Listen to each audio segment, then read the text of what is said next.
जय श्री राम, हर हर महादेव। नमस्कार, आपका स्वागत है आपके अपने चैनल में। दोस्तों, वीडियो शुरू करने से पहले आपसे अनुरोध है कि चैनल को सब्सक्राइब कर ले और नोटिफिकेशन की घंटी को दबा ले, ताकि जब भी हम कोई जानकारी भरी वीडियो डालें तो आपको उसकी जानकारी मिल सके। जय श्री हरि विष्णु, जय मां लक्ष्मी। दोस्तों, 23 नवंबर 2023 गुरुवार के दिन करीब 400 वर्षों बाद एक दिव्य और दुर्लभ संयोग बनने जा रहा है, क्योंकि इस दिन सभी एकादशियों में से सबसे बड़ी एक आदर्श देवोठनी एकादशी पढ़ने जा रही है। दोस्तों, यह एकादशी गुरुवार के दिन पढ़ रही है। इस वजह से इस दिन 3 बड़े योगों का निर्माण हो रहा है, जो है धन लक्ष्मी योग, अमृत सिद्धि योग और गज केसरी योग। दोस्तों, इन 3 योगों के निर्माण की वजह से इस एकादशी पर भगवान विष्णु और मां लक्ष्मी की असीम कृपा बरसने वाली है। और अगर इस दिन आप चुपचाप किसी को बिना बताए धनिये से जुड़ा यह अचूक उपाय कर लेते हैं, तो आपकी सभी समस्याओं का हल संपूर्ण रूप से हो जाएगा। दोस्तों, एक साल में करीब 24 एकादशी पड़ती है और 23 नवंबर को पढ़ने वाली एकादशी सभी एकादशियों में सबसे बड़ी मानी जाती है। इसलिए इस दिन धनिया से जुड़ा ये अचूक उपाय आपकी हर परेशानी को हल कर देगा, चाहे वह धन को लेकर हो या सेहत या संतान की प्राप्ति को लेकर। इसलिए दोस्तों, वीडियो को आखिर तक जरूर देखें। और दोस्तों, अगर आप भी अपने जीवन में भगवान श्री हरि विष्णु की कृपा पाना चाहते हैं, तो इस वीडियो को लाइक करके कमेंट में जय श्री हरि जय मां लक्ष्मी लिखना ना भूले। दोस्तों, हर साल कार्तिक मास के शुक्ल पक्ष की एकादशी तिथि को देवोठनी एकादशी मनाई जाती है। देवोठनी एकादशी का दिन श्री हरि विष्णु को समर्पित है।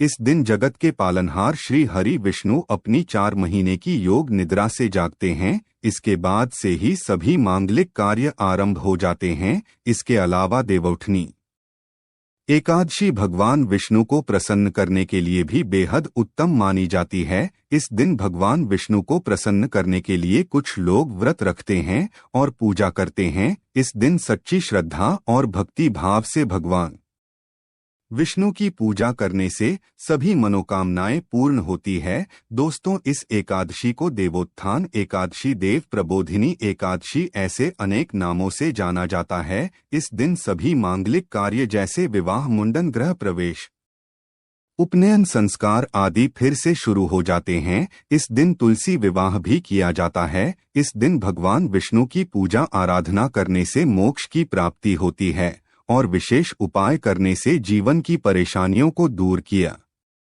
जा सकता है। लेकिन यह सब पाने के लिए शास्त्रों में बताए गए नियमों का पालन करना सबसे पहले आवश्यक होता है। इस दिन संभव हो तो पवित्र नदी, सरोवर में नहाए या फिर घर में ही नहाने के लिए पानी में तुलसी के पत्ते या गंगा जल डालकर नहाएं। देवोत्थान एकादशी व्रत के दौरान निर्जला या सिर्फ पानी पीकर ही व्रत रखना चाहिए। अगर आप बीमार, उम्रदराज या गर्भवती महिला है तो इस व्रत के दौरान फलाहार भी कर सकते हैं। इस दिन भगवान विष्णु के मंत्र का जाप करना चाहिए। दशमी तिथि से ब्रह्मचर्य का पालन करना चाहिए। जमीन पर चटाई बिछाकर सोना चाहिए। इसके अलावा एकादशी के दिन तामसिक आहार जैसे प्याज, लहसुन, मांस, मदिरा, बासी भोजन आदि बिल्कुल न खाएं। पूरी तरह से सात्विक भोजन करना चाहिए। देवोठनी एकादशी के दिन चावल नहीं खाने चाहिए। धर्मशास्त्र में कहा गया है कि यह देवताओं को भोजन माना गया है।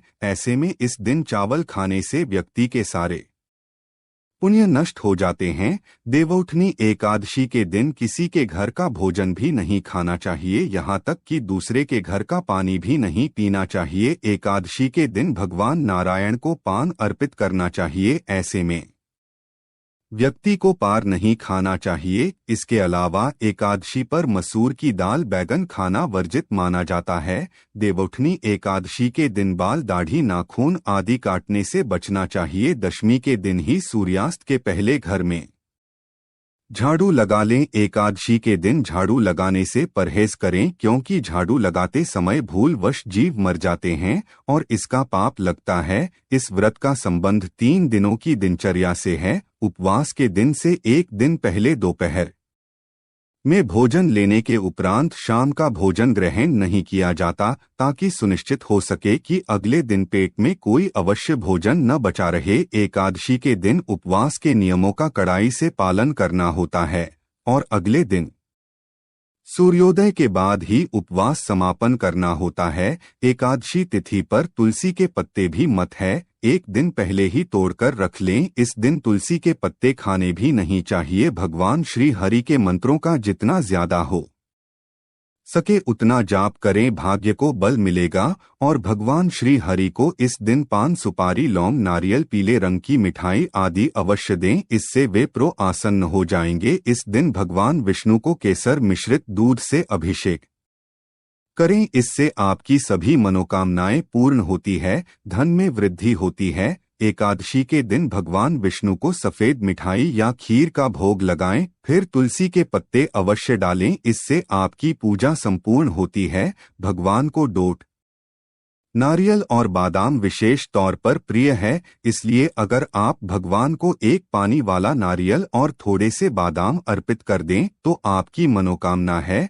वह पूर्ण हो जाती है, आपके अधूरे कार्य पूरे हो जाते हैं। लेकिन सबसे पहले इस दिन सुबह जल्दी उठकर स्नान करने के बाद घर के मुख्य द्वार पर आम या अशोक के पत्तों का तोरण लगाएं, फिर घर की सफाई करें, भगवान श्री हरि की पूजा करें। दोस्तों, पीपल के पेड़ पर भगवान श्री हरि, विष्णु और माँ लक्ष्मी का वास माना जाता है, तो इसमें एक लोटा जल में थोड़ी सी शक्कर डालकर पीपल की जड़ में अर्पित कर दें, इससे भगवान श्री हरि और माँ लक्ष्मी दोनों का आशीर्वाद मिलेगा और धन की कोई कमी नहीं रहेंगे।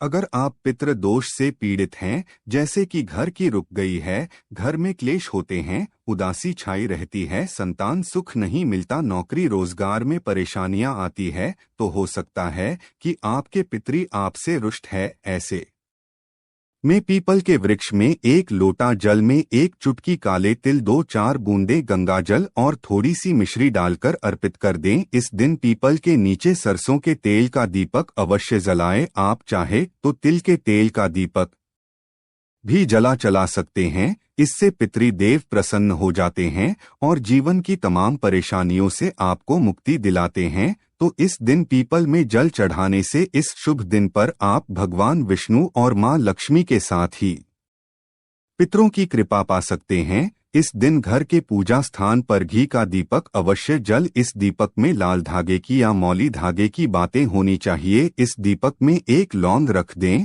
और फिर पूजा करें। इस लौंज के जलने से इसकी खुशबू से घर का वातावरण सकारात्मक हो जाता है और भगवान श्री हरि विष्णु को पीले फल यानी कि केला, गेंदे का फूल आदि अर्पित करें। वहीं विष्णु जी को चावल अर्पित नहीं किए जाते हैं और अगर करना ही है तो सफेद चावल अर्पित ना करें, उनको हल्दी से रंगाकर अर्पित करें। भगवान श्री हरि के माथे पर तुलसी की मंजरी या तुलसी के 2 पत्ते जरूर अर्पित करें, इससे भी बहुत प्रसन्न हो जाते हैं। आपकी हर मनोकामना भगवान श्री हरि पूर्ण करते हैं। इस दिन जब आप तुलसी में जल अर्पित करेंगे तो लोटे के जल में 1-2 बूंद दूध, 1 चुटकी हल्दी और थोड़ी सी शक्कर डालकर तुलसी में अर्पित कर दें और वहीं बैठकर ओम नमो भगवते वासुदेवाय का यथाशक्ति जाप करें। इस तरह से आप तुलसी की पूजा करके भगवान श्री हरि को मना सकते हैं। और जब आप विष्णु जी की पूजा करेंगे तब एक सिक्का आप जरूर अर्पित कर दें। अगर पिछली एकादशी में अर्पित किया हुआ है तो उसी को डोट फिर से अर्पित कर दें, बाद में उसे संभाल कर रख लें। इसके साथ में रखने से जीवन की मुश्किलें दूर हो जाती है। तो यह वह छोटी छोटी चीजें हैं जो बहुत मायने रखती है। पूजा उपासना में इनका नियमित आलंबन करें। आज हम आपको एक विशेष उपाय बताएंगे। एकादशी पर धन प्राप्ति की कामना से कुछ प्रयोग किए जाते हैं। महालक्ष्मी को प्रसन्न करने के लिए धनिया का एक खास उपाय किया जाता है। धनिया के नाम में ही धन है, धनिया धन की देवी महालक्ष्मी को अति प्रिय है। थोड़ा सा धनिया अपने घर के पूजा स्थान पर पूर्व दिशा में मिट्टी के पात्र में रख दें, इससे घर में खुशियों का वास हमेशा बना रहेगा। जीवन में खुशियां आएंगी, खुशियों को नजर नहीं लगेंगी। अगर हाल ही में अपने दिवाली के समय इसे रखा है तो फिर आपको बदलने की आवश्यकता नहीं है। उसी में 2-4 दाने और डाल दीजिए। अगर आपने दिवाली पर धनिया का पौधा नहीं बोया है तो इस एकादशी की रात में किसी गमले या मिट्टी के बर्तन में मिट्टी डालकर थोड़ा धनिया है उसमें एक सिक्का डाल दें, फिर उसमें पानी डालकर रख दें। द्वादशी तिथि पर उस सिक्के को उठाकर अपने पर्स में रख सकते हैं और जो धनिया उगेगा उसे प्रसाद के रूप में ग्रहण करें, खाने में इस्तेमाल करें। इससे घर में समृद्धि आएगी। धनिया कितना उगता है वह बताएगा कि आपके घर में कितने समृद्धि आएगी। दोस्तों, धन संबंधी मुश्किलों को दूर करने के लिए और एक उपाय आप कर सकते हैं। इस दिन शाम को पीपल के वृक्ष में नीचे 2 मुखाग्नि का दीपक जला दीजिए। दीपक में चावल का एक दाना भी डाल दें। ऐसा लगातार 3 या 5 एकादशी तक करिए। धीरे धीरे आपके जीवन से दुख परेशानियां दूर होती चली जाएंगी, खुशहाली आती जाएगी। दोस्तों, बेल वृक्ष में मां लक्ष्मी का वास होता है। जिस घर में बेल वृक्ष होता है वहां पर मां लक्ष्मी की कृपा बरसती है।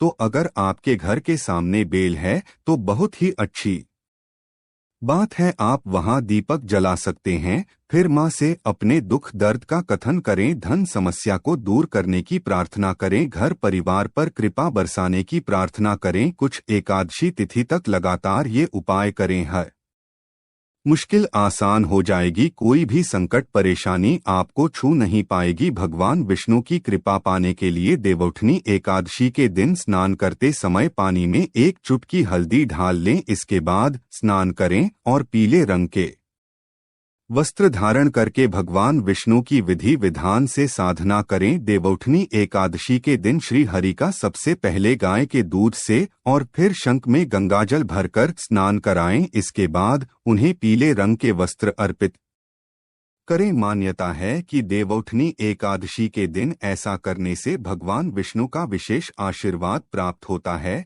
देवउठनी एकादशी के दिन भगवान विष्णु की पूजा कर मैं उन्हें केसर अथवा पीले चंदन या हल्दी का तिलक लगाएं। साथ ही साथ भगवान विष्णु के प्रिय पीले रंग के फूल और पीले फल चढ़ाएं। मान्यता है कि इस उपाय को करने से भगवान विष्णु शीघ्र ही प्रसन्न होकर भक्तों को मनचाहा आशीर्वाद देते हैं। अगर आपके नजदीक भगवान विष्णु का मंदिर न हो तो आप भगवान विष्णु के अवतार भगवान श्री कृष्ण की मूर्ति की भी पूजा करके देव उठनी एकादशी का पुण्य फल प्राप्त कर सकते हैं। ईश्वर की साधना आराधना में मंत्र जप का विशेष महत्व होता है।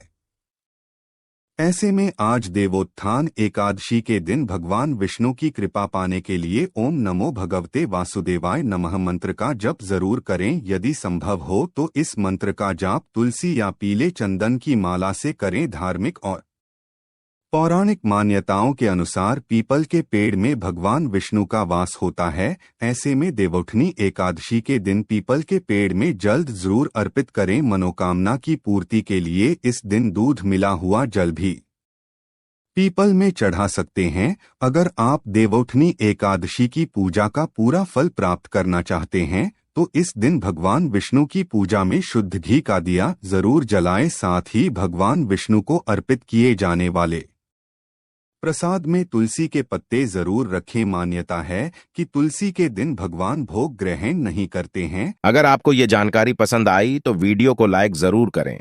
साथ ही कमेंट में जय श्री राम हर हर महादेव लिखना ना भूलें। ऐसी महत्वपूर्ण जानकारी वाले वीडियो देखने के लिए चैनल को सब्सक्राइब करें। धन्यवाद।